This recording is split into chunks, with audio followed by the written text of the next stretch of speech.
My name's Lindsay and I'm from Social B. I'm also on the Social Media Council at the DMA. We've pulled together a number of case studies, and this is the first set of case studies as part of the council, where we wanted to bring to life how industries are using social media. I put forward about using the farming sector for those social media case study because it's offbeat and people naturally don't think about how that sector can use social media. So we've done 3 interviews across the industry. We've interviewed Kit from Anglia Farmers and also he's a farmer himself, Chris who owns La Hogue Farm Shop and is a farmer, and also Red Tractor.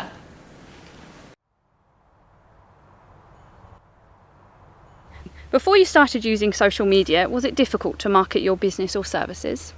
I don't use social media for marketing my business and services as such. We market mainly to wholesalers and to retail customers through other people. So the reason I use social media is to actually get the message of farming out to both other farmers, but obviously to the general public as well. And so more than half my followers are actually the general public.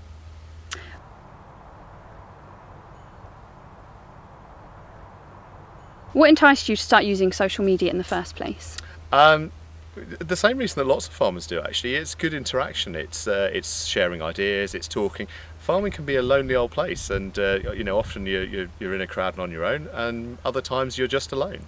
And I spend a lot of time driving, going between offices, and it's nice to just share ideas and talk about what's going on in the countryside. And even a few miles away, there are farmers who I don't necessarily speak to on a day-to-day basis, or text or ring, but we interact on social media.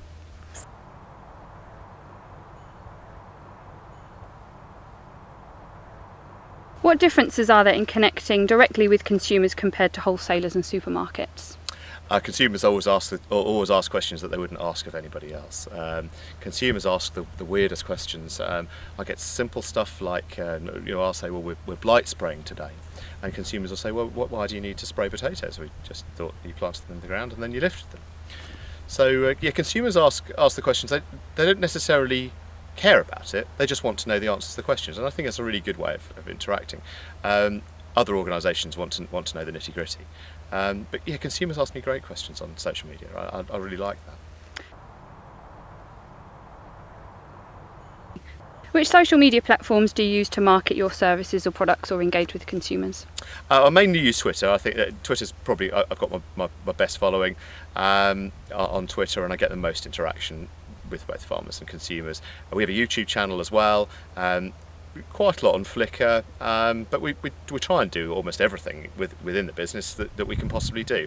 Personally, I keep Facebook as a private thing, but I know other businesses use Facebook as well.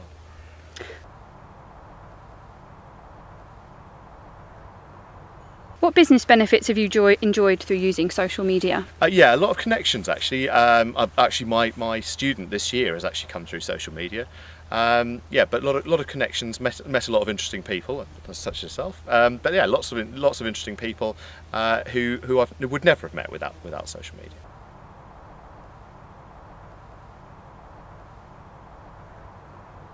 And what 3 tips have you for other organisations on wanting to use social media effectively? Start with something you're comfortable with. Pictures are always really good. People always ask questions about the pictures, and also join your social media up. Join Instagram and Flickr up to Twitter, and so whoever follows you on any of those, you only have to post one picture, and you can get all sorts of interaction just from the same picture.